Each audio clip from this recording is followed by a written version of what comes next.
ಶ್ರೀ ಸಾಯಿರಾಮ್. ಪ್ರೀತಿಯ ವಿದ್ಯಾರ್ಥಿನಿಯರೇ, ನಿಮಗೆಲ್ಲರಿಗೂ ಕೂಡ NIOSನ ಸೆಕೆಂಡ್ರಿ ಸೈನ್ಸ್ ಪಾರ್ಟ್ ಫಸ್ಟ್ ಶಕ್ತಿಯ ಮೂಲಗಳು ಪಾಠಕ್ಕೆ ಸ್ವಾಗತ. ಇವತ್ತು 4ನೇ ಭಾಗವನ್ನು ನೋಡ್ತಾ ಇದ್ದೇವೆ. ಇವಾಗಲೇ ನೀವು ಹಲವಾರು ಈ ವಿಷಯದಲ್ಲಿ ಕಲ್ತಿದ್ದೀವಿ.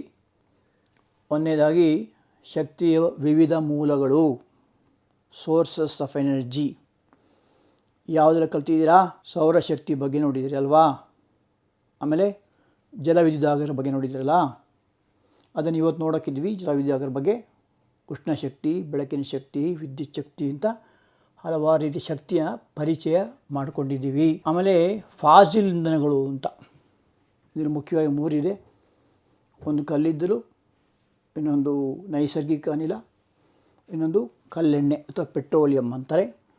ಅದರ ಅನುಕೂಲಗಳೇನು, ಅನಾನುಕೂಲಗಳೇನು ಬಗ್ಗೆ ಮತ್ತು ಅದರ ಅಪಾಯಗಳ ಬಗ್ಗೆ ಕೂಡ ನಾವು ಕಲ್ತಿದ್ದೀವಿ. Fossil fuels, there are 3 kinds of fossil fuels: coal, petroleum and natural gas.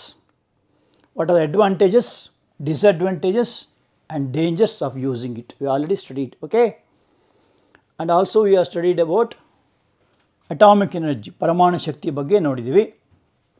ಅದರಲ್ಲಿ ಮುಖ್ಯವಾಗಿ ನ್ಯೂಕ್ಲಿಯರ್ ರಿಯಾಕ್ಟರ್ ಅದು ಹೇಗೆ ಕೆಲಸ ಮಾಡುತ್ತೆ, ಅದರ ತೊಂದರೆಗಳೇನು, ಅನುಕೂಲಗಳೇನು, ಅಪಾಯಗಳೇನು ಎಲ್ಲ ನೋಡಿದ್ದೀವಿ ಅಲ್ವಾ? ನ್ಯೂಕ್ಲಿಯರ್ ರಿಯಾಕ್ಷನ್ ಅದನ್ನು ಕೂಡ ನೋಡಿದ್ದೀವಿ. So we already studied about atomic energy, it's importance, the working, construction and working of nuclear reactor, advantages of nuclear energy and dangers of nuclear energy. We already studied, okay. Also you have studied about solar energy and wind energy, how it is useful and what are the disadvantages. We already studied, okay. So these are the things we already studied. We are just glancing over them, okay. Now let us see some homeworks. I think most of you have done it. ನಾವು ಮನೆಯಲ್ಲಿ ಬಳಸಬಹುದಾದ ಒಂದು ಪರ್ಯಾಯ ಶಕ್ತಿಯನ್ನು ಹೆಸರಿಸಿ ನಿಮ್ಮ ಉತ್ತರವನ್ನು ಸಮರ್ಥಿಸಿರಿ. So ಯಾವುದಾದ್ರು ಒಂದು ಅಂತ ಕೇಳಿದ್ದೀವಿ. ಸೊ ಇಲ್ಲಿ ಸೌರಶಕ್ತಿ ಎಂಬುದು ಬಹಳ ಹೆಚ್ಚಿನ ಕಡೆ ಉಪಯೋಗವಾಗುವಂಥ ಒಂದು ಪರ್ಯಾಯ ಶಕ್ತಿ. ಇದು ಉಚಿತವಾಗಿ ಸಿಗುತ್ತೆ, ಫ್ರೀ ಆಫ್ ಕಾಸ್ಟ್. ಬೇರೆದಕ್ಕೆಲ್ಲ ಪೇಮೆಂಟ್ ಇರುತ್ತೆ, ಯು ಹ್ಯಾವ್ ಟು ಪೇ. ಆದರೆ ಇದು ಸೂರ್ಯಶಕ್ತಿ ಎಂಬುವಂಥದ್ದು ಉಚಿತವಾಗಿ ಸಿಗುವಂಥದ್ದು, ಶುದ್ಧವಾಗಿ ಸಿಗುವಂಥದ್ದು. ಎಲ್ಲೆಲ್ಲಿ ಉಪಯೋಗಿಸ್ತಾರೆ ಇದನ್ನು? ಅಡುಗೆ ಮಾಡಲಿಕ್ಕೆ ಉಪಯೋಗಿಸ್ತಾರೆ, ನೀರು ಕಾಯಿಸ್ಲಿಕ್ಕೆ ಉಪಯೋಗಿಸ್ತಾರೆ, ಚಳಿಗಾಲದಲ್ಲಿ ಮನೆಯನ್ನು ಬೆಚ್ಚಗೆ ಇಡಲಿಕ್ಕೆ ಉಪಯೋಗಿಸ್ತಾರೆ ಅಲ್ವಾ? So these are the advantages of solar energy. Second question, ಪವನ ಶಕ್ತಿ ಅಂದರೆ ಏನು, ಅದರ ಅನುಕೂಲಗಳೇನು? What do you mean by wind energy? What are the advantages? ಗಾಳಿಯಿಂದ ಬರುವ ಶುದ್ಧವಾದ ಮತ್ತು ನವೀಕರಿಸಬಹುದಾದ ಶಕ್ತಿಯೇ ಪವನ ಶಕ್ತಿ. ಇದನ್ನು ಗಾಳಿ ಯಂತ್ರ, ವಿಂಡ್ ಮಿಲ್ ಸಹಾಯದಿಂದ ಪಡೆಯಬಹುದು. ಇದರಿಂದ ವಿ ಕ್ಯಾನ್ ಪ್ರೊಡ್ಯೂಸ್ ಎಲೆಕ್ಟ್ರಿಸಿಟಿ. ಮೊದಲು ಇದನ್ನು ಹಿಟ್ಟಿನ ಗಿರಣಿಯಲ್ಲಿ ಉಪಯೋಗಿಸ್ತಾ ಇದ್ದರು, ನೀರನ್ನು ಎತ್ತಲಿಕ್ಕೆ ಉಪಯೋಗಿಸ್ತಾ ಇದ್ದರು. ಅಲ್ಲಿ they are using in the flour mills and to draw water from the wells. Now it is being used for production of electricity, okay. So ಅದು 2ನೇ ಪ್ರಶ್ನೆ. 3ನೇ ಪ್ರಶ್ನೆ, ಸೌರಶಕ್ತಿ 5 ಉಪಯೋಗ ಬರೆಯಿರಿ. Write any 5 advantages of solar energy. First one, it is used for lighting purpose. ಬಲ್ಬುಗಳ ಮುಖಾಂತರ ಬೆಳಕು ಪಡೆಯಬಹುದು. ಸೋಲಾರ್ ಲೈಟ್ ಅಂತ ಹೇಳ್ತಾರೆ. ಸೊ ಬೇರೆ ಬೇರೆ ಲೈಟಿಂಗ್ ನೋಡ್ವಿ. ಸೌರಶಕ್ತಿಯನ್ನು ಅಡುಗೆ ಮಾಡಲಿಕ್ಕೆ ಉಪಯೋಗಿಸ್ತಾರೆ, ಕುಕಿಂಗ್ ಪರ್ಪಸ್ ಅಲ್ವಾ? ಆಮೇಲೆ ಬೀದಿ ದೀಪವಾಗಿ ಕೂಡ ಉಪಯೋಗಿಸ್ತಾರೆ, street lights. So and also ನೀರನ್ನು ಕಾಯಿಸಲಿಕ್ಕೆ. ಅದಕ್ಕೆ ನಿಮಗೆ ಕಳೆದ ಕ್ಲಾಸ್ ಹೇಳಿದೆ ಏನಂದರೆ ಸೋಲಾರ್ ಪ್ಯಾನಲ್ಸ್ ಅಂತ ಬರುತ್ತೆ. ಆ ಸೋಲಾರ್ ಪ್ಯಾನಲ್ಸನ್ನು ವೆಹಿಕಲ್ ಸೆಟ್ ಮಾಡಿದಾಗ ವೆಹಿಕಲ್ ಓಡಿಸೋಕ್ಕೆ ಕೂಡ ಹೆಲ್ಪ್ ಆಗುತ್ತೆ, ನೀರು ಕಾಯಿಸ್ಲಿಕ್ಕೆ ಹೆಲ್ಪ್ ಆಗುತ್ತೆ, ಲೈಟಿಂಗ್ಸ್ ಹೆಲ್ಪ್ ಆಗುತ್ತೆ. ಸೊ ಆ ಸೋಲಾರ್ ಪ್ಯಾನಲ್ಸ್ ಬಗ್ಗೆ ಕೂಡ ನಿಮಗೆ ಕಳಿಸಲ ಹೇಳಿದ್ದೀವಿ. ಇದು ಸೌರಶಕ್ತಿಯ 5 ಉಪಯೋಗಗಳು. ಇವತ್ತಿನ ದಿವಸ ನಾವು ಜಲವಿದ್ಯುತ್ ಶಕ್ತಿಯ ಬಗ್ಗೆ ತಿಳಿಯೋಣ. ಜಲವಿದ್ಯುತ್ ಶಕ್ತಿ ಅಂದರೆ ಏನು? ಹೈಡ್ರೋ ಎಲೆಕ್ಟ್ರಿಕ್ ಎನರ್ಜಿ ಅಂತಾರೆ. ಮುಖ್ಯವಾಗಿ ನೀರಿಂದ ಬರುವಂಥದ್ದು. ಹರಿಯುವಂಥ ನೀರು, ದ ಫ್ಲೋಯಿಂಗ್ ವಾಟರ್ ಏನಿದೆ, ಆ ಫ್ಲೋಯಿಂಗ್ ವಾಟರನ್ನು ಒಂದು ಕಡೆ ಸಂಗ್ರಹ ಮಾಡಿ ಆ ನೀರಿನ ವಿದ್ಯುತ್ ಪಡೀಲಿಕ್ಕಾಗತ್ತೆ. ಇದಕ್ಕೇನಂತಾರೆ, ಈ ವಿದ್ಯುತ್ತಿಗೆ ಜಲವಿದ್ಯುತ್ ಶಕ್ತಿ ಅಂತ ಕರೀತಾರೆ. ನೀವು ಭಾರತ ರತ್ನ ವಿಶ್ವೇಶ್ವರಯ್ಯ ಬಗ್ಗೆ ಕೇಳಿರಬೇಕು. ಅವರು ಒಂದು ಸಲ ಶರಾವತಿ, ಕರ್ನಾಟಕದ ಅತ್ಯಂತ ಪ್ರಸಿದ್ಧವಾದ ಜಲಪಾತ ಶರಾವತಿ ಅಲ್ಲಿ ಜೋಗ್ ಎಂಬ ಜಾಗದಲ್ಲಿ ಆ ನದಿ ನೀರು ಕೆಳಗೆ ಧುಮುಕುತ್ತೆ. ಸುಮಾರು 900 ಅಡಿಗಿಂತ ಹೆಚ್ಚು ಆಳಕ್ಕೆ ಧುಮುಕುತ್ತೆ. ಅಲ್ಲಿ ನೋಡಿದಾಗ what a colossal waste of energy ಅಂದರು ವಿಶ್ವೇಶ್ವರಯ್ಯ. ಎಷ್ಟು ಶಕ್ತಿಯ ಪತನ ಆಗ್ತಾ ಇದೆ ಅಂತ ಹೇಳ್ಬಿಟ್ಟು. ಅದಕ್ಕೆ ಸರಿಯಾಗಿ ಅವರೇನು ಮಾಡಿದರು, ಒಂದು ಯೋಚನೆ ಮಾಡಿ ಈ ಶಕ್ತಿ ಹಾಳಾಗೋದನ್ನು ನಿಲ್ಲಿಸಬೇಕು ಅಂಥೇಳಿ ಲಿಂಗನಮಕ್ಕಿ ಡ್ಯಾಮ್, ದೊಡ್ಡ ಡ್ಯಾಮ್ ಕಟ್ಟಿಸಿದ್ರು. ಅದರಿಂದ ಎಲೆಕ್ಟ್ರಿಸಿಟಿ ಪ್ರೊಡ್ಯೂಸ್ ಮಾಡಿದರು. ಅದೇ ಜಲ ವಿದ್ಯುತ್ ಶಕ್ತಿ. ಹಾಗೆ ಶಿಂಷಾ ಅಂತಿದೆ, ನೀವು ಕೇಳಿರ್ಬೋದು, ಶಿವನ ಸಮುದ್ರ ಅಂತ. ಆ ಶಿವನ ಸಮುದ್ರದಲ್ಲಿ ಕೂಡ ಒಂದು ಜಲವಿದ್ಯುತ್ ಆಗಾರ ಇದೆ. ಇಡೀ ಏಷ್ಯಾದಲ್ಲೇ ಫಸ್ಟು ಹೈಡ್ರೋ ಎಲೆಕ್ಟ್ರಿಕ್ ಸ್ಟೇಷನ್ ಬಂದಿರತಕ್ಕಂಥದ್ದು ಶಿಂಷಾದಲ್ಲಿ, ಶಿವನ ಸಮುದ್ರದಲ್ಲಿ. ಅದು ಕಾವೇರಿ ನದಿಗೆ ಹಾಕಿರ್ತಕ್ಕಂಥದ್ದು. ಇನ್ನು ಜಲವಿದ್ಯುತ್ ಆಗಾರಗಳು ಅಂದರೆ ಹೈಡ್ರೋ ಎಲೆಕ್ಟ್ರಿಕ್ ಸ್ಟೇಷನ್ಸ್ ಅಂತ ಕರೀತಾರೆ. ಈ ನೀರಿನಿಂದ ವಿದ್ಯುತ್ ಶಕ್ತಿ ಪಡೆಯುವಂಥ ಒಂದು ಕೇಂದ್ರಗಳು. ಅಲ್ಲಿ ನೀರು ಸಂಗ್ರಹವಾಗಿರ್ತಕ್ಕಂಥ ಪ್ರಚನ ಶಕ್ತಿ ಅಂತ ಹೇಳ್ತಾರೆ. ಡ್ಯಾಮಲ್ಲಿ ಶೇಖರ ಆಗಿರುತ್ತೆ. ಅದನ್ನು ಹರಿಯುವಾಗ ಮಾಡಿದಾಗ ಚಲನಶಕ್ತಿಯ ಮಾರ್ಪಡ್ತದೆ. So potential energy converted into kinetic energy. ಆ ಚಲಿಸುವಂಥ ನೀರೇನಿದೆ ಅದು ಟರ್ಬೈನ್ ತಿರುಗಿಸುತ್ತೆ. ಆ ಟರ್ಬೈನ್ ತಿರುಗಿಸಿದಾಗ ವಿದ್ಯುತ್ ಶಕ್ತಿ ಉಂಟಾಗುತ್ತೆ ಅಂತ ಹೇಳ್ಬಿಟ್ಟು. So these are the advantages of the hydroelectric energy. So hydroelectric ಎನರ್ಜಿಯಿಂದ you can get electricity out of the moving water. Moving ವಾಟರಿಂದ, ಹರಿಯುವ ನೀರಿನಿಂದ ವಿದ್ಯುತ್ ಶಕ್ತಿಯನ್ನು ತಯಾರು ಮಾಡಲಿಕ್ಕಾಗುತ್ತೆ. ಇಲ್ಲಿ ಟರ್ಬೈನ್ ತಿರುಗುವಾಗಿ ಮಾಡ್ತಾರೆ. ಸೊ ಇದೊಂದು ಬಹಳ ಸುಂದರವಾಗಿರೋ ದೃಶ್ಯ. ನಾನಾಗಲೇ ಹೇಳಿದಾಗೆ ಲಿಂಗನಮಕ್ಕಿಲಿದೆ, ಆಮೇಲೆ ಶಿಂಷಾದಲ್ಲಿದೆ. ಆಮೇಲೆ ಅದು ಹೇಗಿರುತ್ತೆ ಅಂತ ನೋಡೋಣ. ಚಿತ್ರ ಚೆನ್ನಾಗಿದೆಯಾ? ನೀವು ಬಿಡಿಸ್ಬೇಕು. ಹಿಂಗೆ ಬಿಡಿಸ್ತೀರಾ? ನೀವು ಯಾರಾದರೂ ಟೂರಲ್ಲಿ ಹೋಗೋ ಅಭ್ಯಾಸ ಇದ್ದರೆ ಒಂದು ಸಲ ಲಿಂಗನಮಕ್ಕಿ ಹೋಗಿ, ಅಥವಾ ನೀವು ಶಿಂಷಾಗೆ ಹೋದರೆ ಅಲ್ಲಿ ಕಾಣಿಸುತ್ತೆ ಈ ಥರ ಸ್ಟೇಷನ್ ಇದೆ. ಇಲ್ಲಿ ನೀರು ಇಂಟೇಕ್ ಅಂದರೆ ಒಳಗೆ ಬರುತ್ತದೆ. ಒಳಗೆ ಬಂದಾಗ ಇಲ್ಲಿ ಡ್ರಾಫ್ಟ್ ಟ್ಯೂಬ್ ಅಂತ ಕರೀತಾರೆ. ವಿಶೇಷ ಬಗೆಯ ನಳಿಕೆ ಇದು. ಇಲ್ಲಿ ಜನ್ರೇಟರ್ ಇದು. ಈ ಟರ್ಬೈನ್ ನೋಡಿ, ಇದು ಟರ್ಬೈನ್ ಅಂತ ಕರೀತಾರೆ. ನೀರು ಹರಿದು ಬರುವಾಗ ಆ ರಭಸಕ್ಕೆ ಟರ್ಬೈನ್ ತಿರುಗುತ್ತೆ. ಟರ್ಬೈನ್ ತಿರುಗಿದಾಗ ಇದು ಶಾಫ್ಟ್ ಅಂತ ಕರೀತಾರೆ. ಇಲ್ಲಿ ಜನ್ರೇಟರ್ ಇದಾಗುತ್ತೆ. ಅದೇನು ಮಾಡ್ತದೆ, ಈ ಒಂದು ಚಲನಶಕ್ತಿಯನ್ನು ವಿದ್ಯುತ್ ಶಕ್ತಿಯಾಗಿ ಪರಿವರ್ತನೆ ಮಾಡ್ತಾರೆ. ಇದು ಕರೆಂಟ್ ಹರಿತಾ ಇದೆ. ಇದು ಟ್ರಾನ್ಸ್ಫಾರ್ಮರ್ ಅಂತ ಕರೀತಾರೆ. ಟ್ರಾನ್ಸ್ಫಾರ್ಮರ್ 2 ಥರ, ಒಂದು ಸ್ಟೆಪ್ ಡೌನ್, ಒಂದು ಸ್ಟೆಪ್ ಅಪ್ ಟ್ರಾನ್ಸ್ಫಾರ್ಮರ್ ಅಂತ. ಇದು ಸ್ಟೆಪ್ ಅಪ್ ಟ್ರಾನ್ಸ್ಫಾರ್ಮರ್. ಇದರಲ್ಲಿ ಮೆಗಾವ್ಯಾಟ್ಸಲ್ಲಿ ಅಳೀತಾರೆ. ಆ ಎನರ್ಜಿಯನ್ನು ವ್ಯಾಟ್ಸ್ನ ಸಾಮರ್ಥ್ಯ ಎಳೆಯುವಂಥದ್ದು ವಿದ್ಯುತ್ ಪವರನ್ನು. ಇನ್ನು ಸ್ವಲ್ಪ ದೊಡ್ಡ ಯೂನಿಟಿಗೆ ಕಿಲೋ ವ್ಯಾಟ್ ಅಂತಾರೆ. ಅಂದರೆ 3 × 10³ ವ್ಯಾಟ್ಸ್ ಅಷ್ಟು ಬಂದರೆ ಅದಕ್ಕೆ ಕಿಲೋ ವ್ಯಾಟ್ ಅಂತ ಕರೀತಾರೆ. ಇನ್ನು ಅದಕ್ಕಿಂತ ದೊಡ್ಡದು ಬಂದರೆ ಮೆಗಾ ವ್ಯಾಟ್ ಅಂತ ಕರೀತಾರೆ. So the unit of measuring electric current in a large scale is called megawatt ಅಂತ ಕರೀತಾರೆ. ಮೆಗಾ ಅಂದರೆ 10⁻⁶ ಅಂತ ಅರ್ಥ.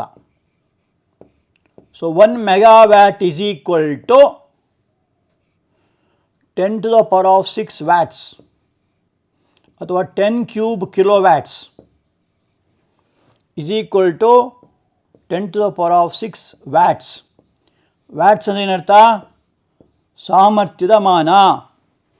ಸೊ ವಿದ್ಯುತ್ ಅಳೆಯುವಂಥ ಮಾನ. ಸೊ ಇಲ್ಲಿ ಪೆನ್ ಸ್ಟಾಕ್ ಅಂದರೆ ಏನಂದರೆ ಅದನ್ನು ಇಳಿಜಾರಾಗಿ ಹೋಗೋ ಮಾಡ್ತಾರೆ.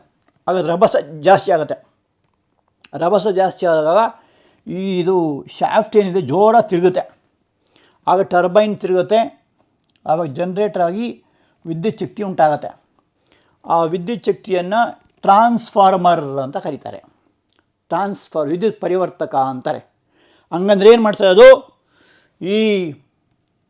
ಇಲ್ಲಿ ಬಂದಂಥ ಶಕ್ತಿಯನ್ನು ಅದು ಇದ್ರ ಮೂಲಕ ತಂತಿಗಳ ಮೂಲಕ ಅದನ್ನು ಹೊರಗೆ ಹರಿಸುತ್ತೆ ಅಂತ ಹೇಳ್ಬಿಟ್ಟು.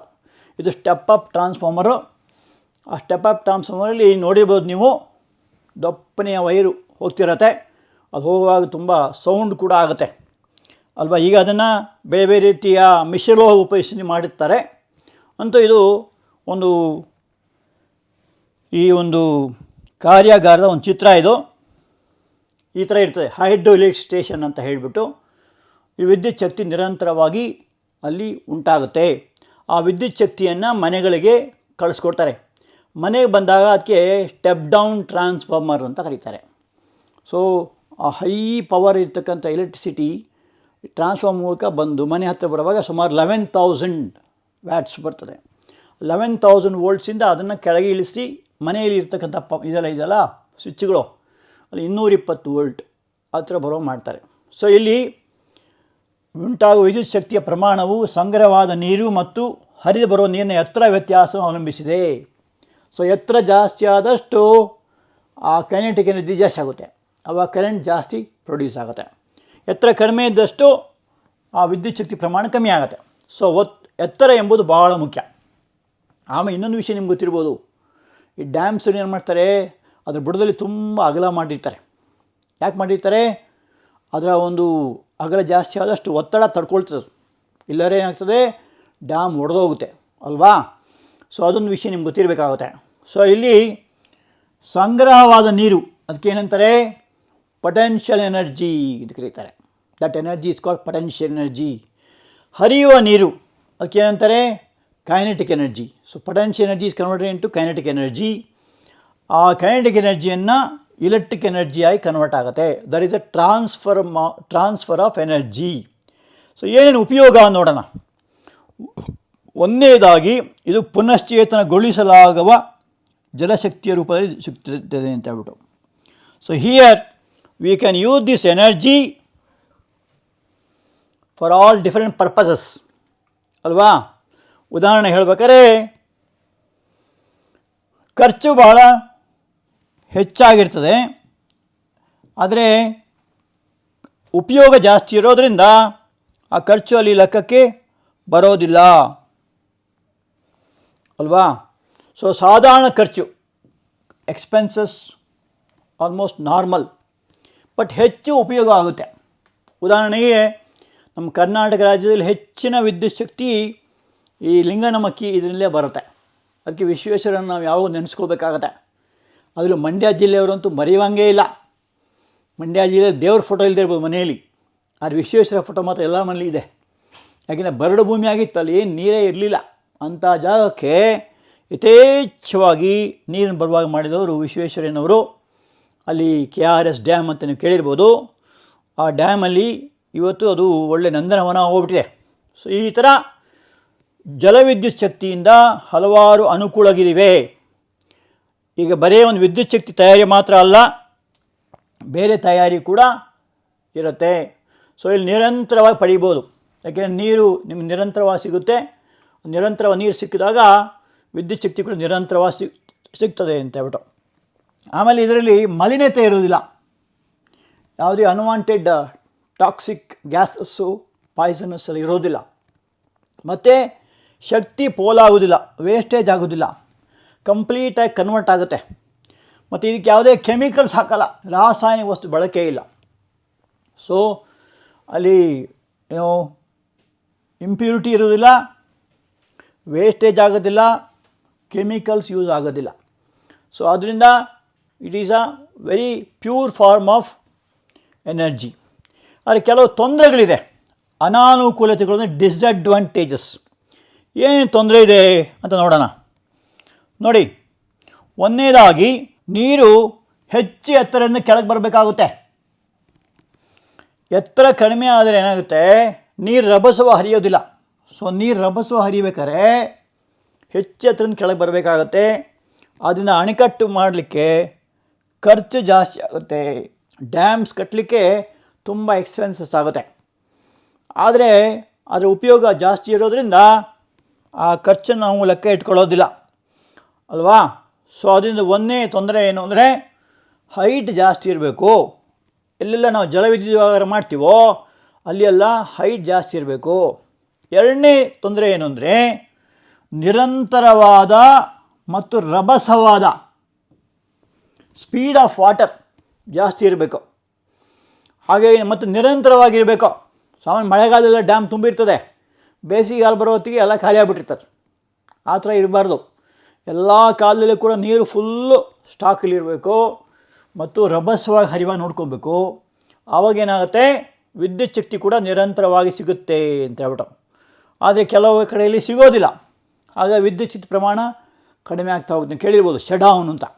ಕೆಲವೆಲ್ಲ ಚಾನಲ್ಸ್ಗೆ ಕರೆಂಟೇ ಕೊಡೋಲ್ಲ, ಯಾಕೆಂದರೆ ಅಲ್ಲಿ ಡ್ಯಾಮಲ್ಲಿ ಬರುವಂಥ ವಿದ್ಯುತ್ ಪ್ರವಾಹ ಕಡಿಮೆ ಆಗುತ್ತೆ. ಇನ್ನೊಂದೇನೆಂದರೆ ಗುಡ್ಡ ಕಾಡು ಪ್ರದೇಶ ಮಾಡಬೇಕಾಗುತ್ತೆ.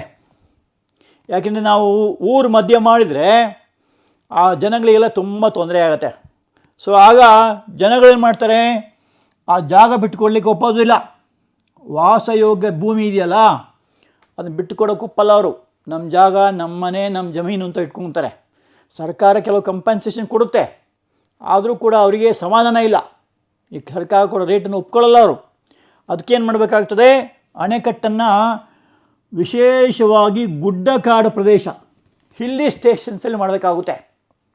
To do it in a very high places. ಅದು ಬಹಳ ಕಷ್ಟ ಸಾಧ್ಯ, ಯಾಕೆ ನೀರಲ್ಲಿ ಇರಬೇಕಾಗುತ್ತೆ.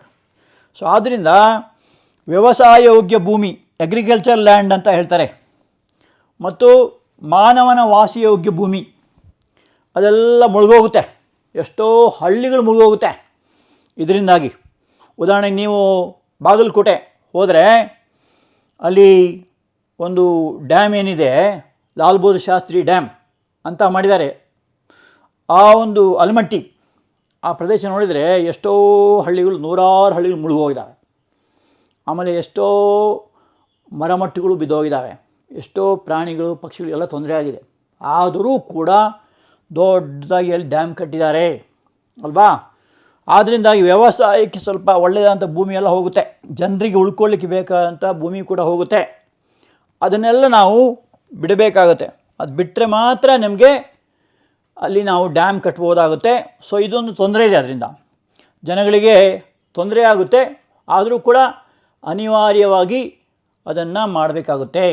ಇನ್ನೊಂದು ಭಾಳ ಮುಖ್ಯವಾದಂಥ ಶಕ್ತಿಯ ಮೂಲ ಅಂದರೆ ಭೂಗರ್ಭ ಉಷ್ಣಶಕ್ತಿ ಅಂತ ಕರೀತಾರೆ. ಇದು ಭೂಮಿಯ ಒಳಗಿನ ಉಷ್ಣತೆಯಿಂದ ಉಂಟಾಗುತ್ತದೆ. ಭೂಮಿ ಅಂದರೆ ಹೇಗಿದೆ, ನೀವೆಲ್ಲ ಆ್ಯಪಲ್ ನೋಡಿದ್ದೀರಾ? ಆ್ಯಪಲ್ಲು ಹೆಂಗಿರುತ್ತೆ? ಆ್ಯಪಲ್ಲು ಮೇಲ್ಗಡೆ ಸ್ವಲ್ಪ ತಗ್ಗಾಗಿರುತ್ತೆ, ಕೆಳಗಡೆ ಸ್ವಲ್ಪ ತಗ್ಗಾಗಿರುತ್ತೆ ಅಲ್ವಾ. ಅದಕ್ಕೊಂದು ಹೊರಗಡೆ ಒಂದು ಸಿಪ್ಪೆ ಇರುತ್ತೆ, ಸಾಮಾನ್ಯವಾಗಿ ಕೆಂಪು ಬಣ್ಣ ಅಥವಾ ಆರೆಂಜ್ ಕಲರ್ ಇರುತ್ತಲ್ವಾ. ಅದರೊಳಗಡೆ ಏನಾಗ್ತದೆ, ಒಂದು ಬಿಳಿ ಬಣ್ಣದ ಸ್ವೀಟ್ ಆದಂತಹ ಒಂದು ಇದಿರುತ್ತೆ ಅಲ್ವಾ, ತಿರುಳಿರ್ತದೆ. ಅದರೊಳಗಡೆ ಗ್ರೀನ್ ಕಲರ್ ಒಂದು ತಿರುಳಿರ್ತದೆ, ಅದರೊಳಗಡೆ ಬೀಜ ಇರುತ್ತೆ ಅಲ್ವಾ. ಅಂದರೆ ಹೇಗೆ ಭೂಮಿ ಕೂಡ ಹಂಗೇ ಇರುತ್ತೆ, ಸಾಮಾನ್ಯ ಆ್ಯಪಲ್ನ ಹಂಗಿರುತ್ತೆ. ಆ ಭೂಮಿಯ ಶೇಪ್ ಹೆಸರು ಜಿಯಾಯ್ಡ್ ಅಂತ ಕರೀತಾರೆ, ಜಿಯಾಯ್ಡ್. ಅದಕ್ಕೆ ಜಿಯೋಗ್ರಫಿ ಅಂತ ಬಂದಿದೆ. ಸೊ ಇದನ್ನು ನಿಮಗೆ ಜಾಗ್ರಫಿಲಿ ಬರುತ್ತೆ ಡಿಟೇಲ್ ಆಗಿ. ಇಲ್ಲಿ ಸಂಬಂಧಪಟ್ಟ ಹಾಗೆ ಒಂದು ಸ್ವಲ್ಪ ಹೇಳ್ತೀನಿ ಅಷ್ಟೇ. ಸೊ ಆ್ಯಪಲ್ ಇದ್ದಾಗಿರುತ್ತೆ ಭೂಮಿ. ಜಿಯೋಮೆಟ್ರಿ, ಜಿಯೋಗ್ರಫಿ, ಜಿಯಾಯ್ಡ್ ಅಂತ ಶೇಪ್. ಜಿಯೋ ಅಂದರೆ ಅರ್ಥ ಅಂತ ಅರ್ಥ. ಸೊ ಭೂಮಿ ಒಂದು ಆ್ಯಪಲ್ ಇದ್ದಂಗಿರುತ್ತೆ. ಅದರಲ್ಲಿ ಮುಖ್ಯವಾಗಿ 3 ಭಾಗಗಳು. ಒಂದನೇದಾಗಿ ಭೂಮಿಯ ತೊಗಟೆ ಅಂತಾರೆ, ಸುಮಾರು 30 ಕಿಲೋಮೀಟ್ರ್ ಆಳ ಇರುತ್ತೆ. ಅದ್ರ ಒಳಗಡೆ ಹೋದರೆ ಮ್ಯಾಂಟಲ್ ಅಂತ ಸಿಗುತ್ತೆ. ಅದು ತುಂಬ ಉಷ್ಣತೆ ಜಾಸ್ತಿ ಇರುತ್ತೆ, 2500ರಿಂದ 3000 ಇರುತ್ತೆ ಟೆಂಪ್ರೇಚರ್. ಅದ್ರ ಒಳಗಡೆ ಮತ್ತೊಂದು 6000 ಕಿಲೋಮೀಟ್ರ್ ಒಳಗಡೆ ಹೋದಾಗ ಭೂಮಿಯ ತಿರುಳು ಅಂತ ಸಿಗುತ್ತೆ. ಅದೇ ಗ್ರೀನ್ ಕಲರ್ ಅಂತ ಹೇಳಿದ್ದಾರೆ ಆ್ಯಪಲಲ್ಲಿ. ಆ ತಿರುಳು ಇರ್ತದೆ. ಆ ತಿರುಳು ಒಳಗಡೆ ಕ್ರಸ್ಟ್ ಅಂತ ಕರೀತಾರೆ ಇಂಗ್ಲೀಷಲ್ಲಿ, ಅರ್ತ್ ಕ್ರಸ್ಟ್ ಅಂತಾರೆ. ಸೊ ಅರ್ತ್ ಕ್ರಸ್ಟು, ಅದರೊಳಗೆ ಮ್ಯಾಂಟ್ಲು, ಅದರೊಳಗಡೆ ಈ ಒಂದು ಕೋರ್ ಅಂತ ಕರೀತಾರೆ. 2 ಥರ ಇದೆ, ಔಟರ್ ಕೋರ್, ಇನ್ನರ್ ಕೋರ್ ಅಂತ. ಹೊರಗಿನ ತಿರುಳು, ಒಳಗಿನ ತಿರುಳು ಅಂತ. ಆ ಒಳಗಿನ ತಿರುಳು ಬೀಜ ಇದ್ದಂಗೆ, ಅದು ಹೈಯೆಸ್ಟ್ ಟೆಂಪ್ರೇಚರ್ ಇರ್ತದೆ. ಹಾಗೆ ನಾನು ಯಾಕೆ ಇದನ್ನು ಹೇಳಿ ನಿಮಗೆ ಚೆನ್ನಾಗಿ ಅರ್ಥ ಆಗ್ಬೇಕಾದ್ರೆ ಆ ಥರ ಹೇಳಬೇಕಾಗುತ್ತೆ. ಸೊ ಆ ಥರ ಇರೋವಾಗ ಭೂಮಿ ಒಳಗಡೆ ಉಷ್ಣತೆ ತುಂಬ ಜಾಸ್ತಿ ಇರುತ್ತೆ. ಆ ಉಷ್ಣತೆಯನ್ನು ಉಪಯೋಗಿಸ್ಕೊಂಡು ಅದನ್ನು ಶಕ್ತಿಯನ್ನು ಉಪಯೋಗಿಸ್ಲಿಕ್ಕೆ ಬರುತ್ತೆ. ಅದು ಯಾಕೆ ಆಗುತ್ತೆ ಅಂತ ನೋಡೋಣ. ನೋಡಿ, ಇಲ್ಲಿ ಭೂಗರ್ಭ ಅಂತ ಹೇಳಿದೆ. ಭೂಗರ್ಭ ಅಂದರೆ ಭೂಮಿ ಒಳಗಿರ್ತಕ್ಕಂಥ ಉಷ್ಣತೆ ಮತ್ತು ದ್ರವ ಅದರ ಒಂದು ಪ್ರಕ್ರಿಯೆ, ಅದು ಚಲಿಸ್ತಾ ಇರುತ್ತೆ ಆಳದ ಬಿಸಿಯಾದ ಪ್ರದೇಶದಲ್ಲಿ. ಸೊ ಬಿಸಿಯಾಗಿರುತ್ತೆ, ಉಷ್ಣತೆ ಜಾಸ್ತಿ ಆಗಿದೆ ಅಂತ ಹೇಳ್ಬಿಟ್ಟು. ದ್ರವಿತ ಶಿಲಾಪಾಕ. ಶಿಲಾಪಾಕ ಅಂದರೆ ಯಾವುದು? ಮುಖ್ಯವಾಗಿ ಲೋಹಗಳು, ಕಬ್ಬಿಣ, ನಿಕ್ಕೆಲ್ಲು, ಕೊಬಾಲ್ಟ್ ಅಂತಹ ವಸ್ತುಗಳು ಕರಗಿ ಅದು ಶಿಲಾಪಾಕ ಅಂತ ಆಗುತ್ತೆ. ಅದೇನಾಗುತ್ತದೆ, ಮೇಲ್ಮುಖ ತಳ್ಳಲ್ಪಡ್ತದೆ. ಈಗ ನಿಮಗೆ ಜಾಸ್ತಿ ಊಟ ಮಾಡಿದೇನಾಗುತ್ತೆ ಗೊತ್ತಾ? ನಿಮಗೆಲ್ಲ ಅನುಭವ ಇದೆ, ಮಕ್ಕಳಿಗೆ ವಾಂತಿ ಬರುತ್ತೆ. ತಿನ್ನುವಷ್ಟು ಒಂದು ಲಿಮಿಟ್ ತಿಂದರೆ ಪರವಾಗಿಲ್ಲ, ಜಾಸ್ತಿ ತಿಂದುಬಿಟ್ರೆ ಎಲ್ಲ ಆಚೆ ಬರುತ್ತೆ ಅಲ್ವಾ? ಯಾಕೆ ಆಚೆ ಬರುತ್ತೆ? ಹೊಟ್ಟೆಯಲ್ಲಿ ಜಾಗ ಇರೋಲ್ಲ, ಸ್ವಲ್ಪ ನೀರು ಸೇರ್ಕೊಳ್ತದೆ. ನೀರು ಒಟ್ಟು ಸೇರಿಕೊಂಡಾಗ ಒಂದೇ ಸಲ ಆಚೆ ಬರುತ್ತೆ.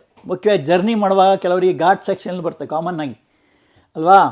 ಹಾಗೆ ಭೂಮಿ ಒಳಗಡೆ ತುಂಬ ಉಷ್ಣತೆ ಜಾಸ್ತಿಯಾಗಿ, ಒತ್ತಡ ಜಾಸ್ತಿಯಾಗಿ ಒಳಗಿರುವಂಥ ಒಂದು ಏನು ಉಷ್ಣತೆ ಇದೆ ಆಚೆ ಬರುತ್ತೆ. ಅದಕ್ಕೆ ಹಾಟ್ ಸ್ಪಾಟ್ ಅಂತ ಕರೀತಾರೆ, ಅಥವಾ ಉಷ್ಣ ತಾಣಗಳು ಅಂತಾರೆ.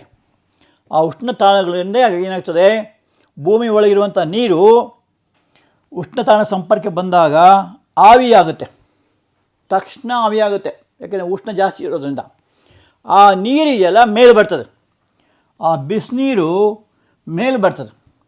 ಅದಕ್ಕೆ ಬಿಸಿ ನೀರಿನ ಬುಗ್ಗೆಗಳು ಅಂತ ಕರೀತಾರೆ, ಅಥವಾ ಹಾಟ್ ವಾಟರ್ ಸ್ಪ್ರಿಂಗ್ಸ್ ಅಂತ ಕರೀತಾರೆ. ಹಾಟ್ ವಾಟರ್ ಸ್ಪ್ರಿಂಗ್ಸ್ ಅಂತ ಹೇಳ್ತಾರೆ. ಅದು ಆಚೆ ಬರುತ್ತೆ. ಆ ಹಾಟ್ ವಾಟರ್ ಸ್ಪ್ರಿಂಗ್ಸ್ನಿಂದ ಏನು ಮಾಡ್ತಾರೆ, ವಿದ್ಯುತ್ ಶಕ್ತಿಯನ್ನು ಮಾಡ್ತಾರೆ. ಆವಿಯನ್ನು ಉಪಯೋಗಿಸ್ಕೊಂಡು ಆವಿಯನ್ನು ಕೊಳವೆಗಳ ಮುಖಾಂತರ ಟರ್ಬೈನಿಗೆ ತಿರುಗಿಸುವ ಮಾಡ್ತಾರೆ. ಅದರಿಂದ ವಿದ್ಯುತ್ ತಯಾರಿಸ್ತಾರೆ. ಸೊ ಅರ್ಥ ಆಗ್ತಾ ಇದೆಯಾ? ಭೂಮಿ ಒಳಗಿರುವಂಥ ಬಿಸಿಯಾದ ನೀರು ಉಗಿಯ ರೂಪದಲ್ಲಿ ಹೊರಗೆ ಬರುತ್ತೆ. ಅದೇನು ಕರೀತಾರೆ? ಹಾಟ್ ವಾಟರ್ ಸ್ಪ್ರಿಂಗ್ಸ್ ಅಂತ ಕರೀತಾರೆ. ನೀವು ಮಹಾರಾಷ್ಟ್ರಕ್ಕೆ ಹೋಗಿದ್ದೀರಾ? ಯಾರಾದರೂ ಇವರೆಲ್ಲ ಹೋಗಿರ್ತಾರೆ, ಬಾರ್ಡ್ರ್ ಏರಿಯಾದೆಲ್ಲ ಹೋಗಿರ್ತಾರೆ. ಮಹಾರಾಷ್ಟ್ರದಲ್ಲಿ ಬಾಂಬೆ ಹತ್ತಿರ ಒಂದು ಜಾಗ ಇದೆ, ಗಣೇಶ್ಪುರಿ ಅಂತ ಕೇಳಿದ್ದೀರಾ? ಸ್ವಾಮಿ ನಿತ್ಯಾನಂದ ಆಶ್ರಮ ಇದೆ ಅಲ್ಲಿ. ಅದರ ಪಕ್ಕದಲ್ಲಿ ಈ ಥರ ಹಾಟ್ ವಾಟರ್ ಸ್ಪ್ರಿಂಗ್ಸ್ ಇದ್ದಾವೆ. ಸ್ಪ್ರಿಂಗ್ಸ್ ಇಲ್ಲ, ಹಾಟ್ ವಾಟರ್ ಪಾಂಡ್ಸ್ ಇದ್ದಾವೆ. 7-8 ಇದೆ ದೊಡ್ಡ ದೊಡ್ಡದಾಗಿ. ಅಲ್ಲೆಲ್ಲ ಹೋಗಿ ಜಳಕ ಮಾಡ್ತಾರೆ, ಸ್ನಾನ ಮಾಡ್ತಾರೆ. ಅದು ಎಷ್ಟೋ ಚರ್ಮ ರೋಗಕ್ಕೆಲ್ಲ ಔಷಧಿ ಅಂತ ಕೂಡ ಹೇಳ್ತಾರೆ. ಆದರೆ ಇನ್ನು ಕೆಲವು ದೇಶಗಳಲ್ಲಿ ಈ ಥರ ಹಾಟ್ ವಾಟರ್ ಸ್ಪ್ರಿಂಗ್ಸ್ ಕೂಡ ಇದ್ದಾವೆ. ಆ ಸ್ಪ್ರಿಂಗ್ಸಿಂದ ಬಿಸಿ ನೀರನ್ನ ಪಡಿತಾರೆ. ಆ ಬಿಸಿ ನೀರನ್ನು ಆವಿಯನ್ನು ತಗೊಂಡು ಅದನ್ನು ಕೊಳವೆ ಮೂಲಕ ಹೋಗುವಾಗ ಮಾಡಿ, ಟರ್ಬೈನ್ ತಿರುಗುವಾಗ ಮಾಡಿ ವಿದ್ಯುತ್ತನ್ನು ತಯಾರಿಸ್ತಾರೆ. ಇದು ಏನು, ಭೂಗರ್ಭ ಉಷ್ಣಶಕ್ತಿ ಅಂತ ಹೇಳ್ಬಿಟ್ಟು. ಭೂಮಿಯ ಒಳಗಿರ್ತಕ್ಕಂಥ ಉಷ್ಣವನ್ನು ಉಪಯೋಗಿಸ್ಕೊಂಡು ವಿದ್ಯುತ್ತನ್ನು ತಯಾರಿಸ್ತಾರೆ. ನೋಡಿ ಹೇಗಿದೆ ಅಂತ. ಆದರೆ ಕೆಲವು ತೊಂದರೆಗಳಿದೆ, ಆದರೂ ಕೂಡ ಇದೊಂದು ಉತ್ತಮವಾದಂಥ ಒಂದು ಶಕ್ತಿಯ ಮೂಲವಾಗಿದೆ. ನೋಡಿ ಹೇಗಿರುತ್ತೆ ನೋಡಿ, ಹೀಗಿರುತ್ತೆ ಬಿಸಿನೀರಿನ ಬುಗ್ಗಿ. ಹಾಟ್ ವಾಟರ್ ಸ್ಪ್ರಿಂಗ್ಸ್ ಅಂದರೆ ಹೀಗಿರುತ್ತೆ. ಅದು ಜಾಸ್ತಿ ಇದರಿಂದ ಆಚೆ ಬರುತ್ತೆ. ಅದು ಎಲ್ಲಿ ಆಚೆ ಬರುತ್ತೆ? ಎಲ್ಲಿ ಭೂಮಿಯ ತೊಗಟೆ ತೆಳ್ಳಗಿರುತ್ತೋ ಅಲ್ಲಿ. ನಾನು ಹೇಳಿದಲ್ವ 25-30 ಕಿಲೋಮೀಟ್ರ್ ಅಂತ ಹೇಳ್ಬಿಟ್ಟು. ಕೆಲವು ಕಡೆಯಲ್ಲಿ ಕಡಿಮೆ ಇರುತ್ತೆ. ಆ ಜಾಗದಲ್ಲಿ ಈ ಭೂಮಿಯಲ್ಲಿರ್ತಕ್ಕಂಥ ನೀರು ಆಚೆ ಬರುತ್ತೆ. ಆಚೆ ಬಂದ ನೀರನ್ನು ಸಂಗ್ರಹ ಮಾಡಿ ವಿದ್ಯುತ್ ಶಕ್ತಿಯಾಗಿ ಪರಿವರ್ತಿಸ್ತಾರೆ ಅಂತ ಹೇಳ್ಬಿಟ್ಟು. ಸೊ ಇದು ಒಂದು ಬಹಳ ಉತ್ತಮವಾದಂಥ ಒಂದು ಶಕ್ತಿಯ ಮೂಲ. ಯಾವುದು? ಭೂಗರ್ಭ ಉಷ್ಣ ಶಕ್ತಿ ಅಂತ ಹೇಳ್ತಾರೆ. ಅದಕ್ಕೆ ಜಿಯೋಥರ್ಮಲ್ ಎನರ್ಜಿ ಅಂತ ಹೇಳ್ತಾರೆ. So geothermal energy is N energy got from the hot water springs which are inside the earth, which comes out in the form of springs, that is used for rotating turbines, and these turbines will produce electricity, and that electricity is made use of for different purposes. So this is what is called as geothermal, and here it is called thermal because the energy is in the form of heat.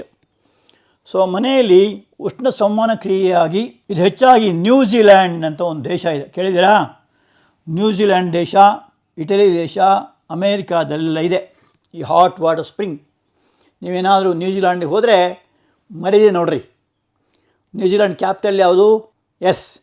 So New Zealand ಎಂಬುದು ಒಂದು ಸಣ್ಣ ದೇಶ. ಆ ದೇಶದಲ್ಲಿ ಈ ಒಂದು hot water ಸ್ಪ್ರಿಂಗ್ಸನ್ನು ನಾವು ನೋಡ್ಬೋದು. ಹಾಗೆ ಇಟಲಿ ಕೂಡ ಅಷ್ಟೇ, ಅಲ್ಲಿ ನೋಡ್ಬೋದು. ಇದು ಒಂದು ಪ್ರಕೃತಿಯ ವಿದ್ಯಮಾನ. ಇದನ್ನು ಯಾರು ಮನುಷ್ಯ ತಯಾರು ಮಾಡಿದ್ದಲ್ಲ, ಪ್ರಕೃತಿಯಲ್ಲಿರ್ತಕ್ಕಂಥದ್ದು. ಮನುಷ್ಯನ ಕೆಲಸ ಇಷ್ಟೇ, ಆ ಭೂಗರ್ಭ ಉಷ್ಣ ಶಕ್ತಿಯನ್ನು ವಿದ್ಯುತ್ ಶಕ್ತಿಯಾಗಿ ಮಾಡುವಂಥದ್ದು ಮನುಷ್ಯನ ಕೆಲಸ. ಸೊ ಇದರಲ್ಲಿ ಮಲಿನತೆ ಇರುವುದಿಲ್ಲ.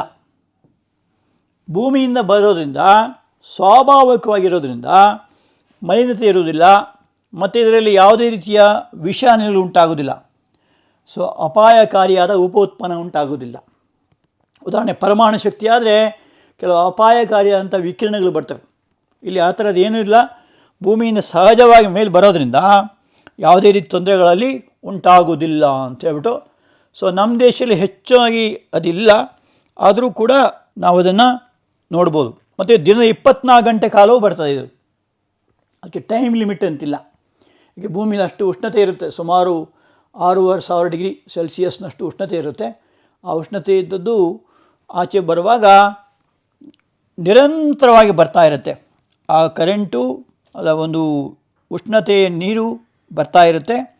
ಹಾಗಾಗಿ 24 ಅವರ್ಸ್ ಕೂಡ ಅದರಿಂದ ನಾವು ಪಡಿಬೋದಾಗುತ್ತೆ.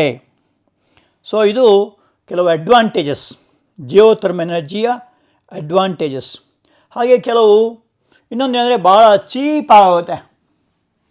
ಯಾಕೆಂದರೆ ಸೋರ್ಸ್ ಇದೆಯಲ್ಲ ಸುಲಭವಾಗಿ ಇರೋದ್ರಿಂದ, ನ್ಯಾಚುರಲ್ ಆಗಿರೋದ್ರಿಂದ ಇದರಲ್ಲಿ ಅದನ್ನು ಪರ್ಚೇಸ್ ಮಾಡುವಂಥದ್ದು ಅಥವಾ ಅದನ್ನು ಟ್ರಾನ್ಸ್ಪೋರ್ಟ್ ಮಾಡುವಂಥದ್ದು ಅಥವಾ ಫ್ಯೂಯಲ್ಸ್ನ ಒಂದು ಪ್ಯೂರಿಫಿಕೇಷನ್ನು, ಇದಕ್ಕೆಲ್ಲ ಹಣ ಖರ್ಚಾಗೋದಿಲ್ಲ.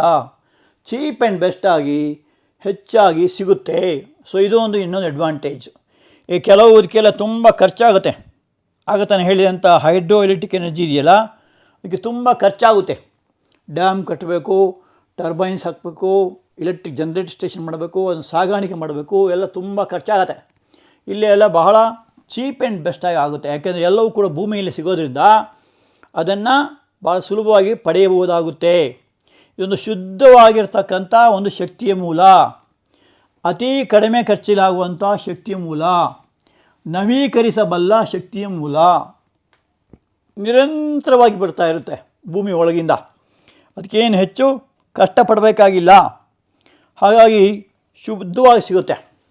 ಇನ್ನೊಂದೇನೆಂದರೆ ಭೂಗರ್ಭ ಉಷ್ಣಶಕ್ತಿ ಸ್ಥಾವರ ಅಂತ ಹೇಳ್ತಾರೆ. ಸ್ಥಾವರ ಅಂದರೆ ಆ ಯೂನಿಟ್ಸು.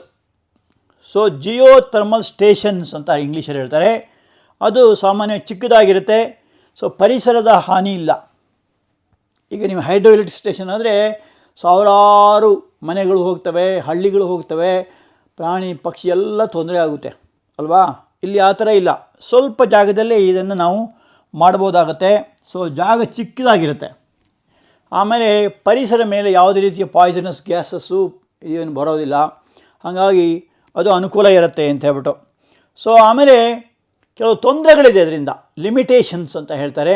ಏನು ತೊಂದರೆ ಇದೆ ಅಂದರೆ, ಭೂಗರ್ಭದ ಉಷ್ಣವನ್ನು ಪಡೆಯುವಾಗ ಯಾವುದೇ ಲೋಪದೋಷಗಳಾದರೆ ಹಾನಿಕಾರಕ ವಸ್ತು ಉಂಟಾಗುತ್ತದೆ. ಲೋಪದೋಷ ಅಂದ್ರೇನು? ಅದನ್ನು ಪೈಪಲ್ಲಿ ಕಳಿಸ್ತೀವಿ ಅಂತ ತಿಳ್ಕೊಳ್ಳಿ. ಆ ಪೈಪಲ್ಲಿ ಕಳಿಸುವಾಗ ಏನಾದರೂ ತೊಂದರೆ ಆದರೆ ಅಥವಾ ಅದನ್ನು ಜನರೇಟ್ ಸ್ಟೇಷನ್ ಕಳಿಸುವಾಗ ತೊಂದರೆ ಆದರೆ ಅದರಿಂದ ಕೆಲವು ಪಾಯ್ಸನಸ್ ಎಲಿಮೆಂಟ್ಸ್ ಕೂಡ ಬರಬಹುದು ಅಂತ ಹೇಳ್ಬಿಟ್ಟು.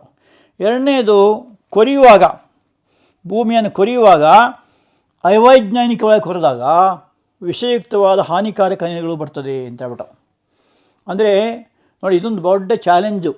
ಯಾಕೆಂದರೆ ನಮ್ಮ ಯಾವುದೇ ಕಬ್ಬಿಣ, ನಿಕ್ಕೆಲ್ಲು, ಕೊಬಾಲ್ಟ್ ತಡೆಯೋದಿಲ್ಲ ಆ ಉಷ್ಣತೆಗೆ. ಆ ಉಷ್ಣತೆಯನ್ನು ತಡ್ಕೋಬೇಕಾಗತ್ತೆ. ಸೊ ತಡ್ಕೋಬೇಕಾದ್ರೆ ಅದಕ್ಕೆ ವೈಜ್ಞಾನಿಕವಾಗಿ ಇದನ್ನು ಮಾಡಬೇಕಾಗುತ್ತೆ. ಅದರಲ್ಲಿ ಏನಾದರೂ ಹೆಚ್ಚಿಗೆ ಬಂತು ಅಂದರೆ ಅದರಿಂದ ಕೂಡ ವಿಷಯುಕ್ತವಾದಂಥ ಅನಿಲಗಳು ಬರ್ತದೆ ಅಂತ ಹೇಳ್ಬಿಟ್ಟು. ಆಮೇಲೆ ಮೂರನೇ ಪಾಯಿಂಟ್ ಏನಂದರೆ, ಭೂಮಿಯ ಒಳಗೆ ಉಂಟಾಗುವಂಥ ಉಗಿಯ ಪ್ರಮಾಣ ಕಡಿಮೆ ಆಗುತ್ತಾ ಹೋಗುತ್ತೆ.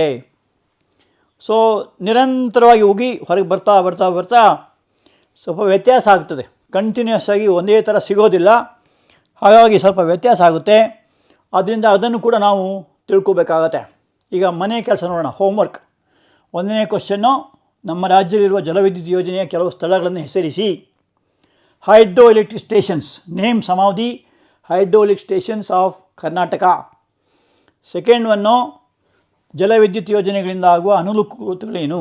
Advantages of hydro electric power stations. ಮೂರನೇದಾಗಿ, ಭೂಗರ್ಭ ಉಷ್ಣಶಕ್ತಿಯ ಬಳಕೆ ಹೆಚ್ಚಾಗಿ ಯಾವ ದೇಶದಲ್ಲಿ ಕಂಡುಬರ್ತದೆ? Where do you find this geothermal stations. ಆಮೇಲೆ 4ನೇದಾಗಿ ಭೂಗರ್ಭ ಉಷ್ಣಶಕ್ತಿಯ ಬಳಕೆಯಿಂದ ಉಂಟಾಗುವ ಅನಾನುಕೂಲತೆಗಳೇನು, ಡಿಸ್ಅಡ್ವಾಂಟೇಜಸ್ ಆಫ್ ಜಿಯೋಥರ್ಮಲ್ ಎನರ್ಜಿ. ಹೇಗೆ ಮಾಡ್ಕೊಂಬರ್ತೀರಾ? Wish you all best of luck. ತುಂಬ ಚೆನ್ನಾಗಿ ಮಾಡ್ಕೊಂಬನ್ನಿ. ಹೇಳಿದ್ದನ್ನು ಚೆನ್ನಾಗಿ ಅಭ್ಯಾಸ ಮಾಡಿ. Thank you. ಸಾಯಿರಾಮ್.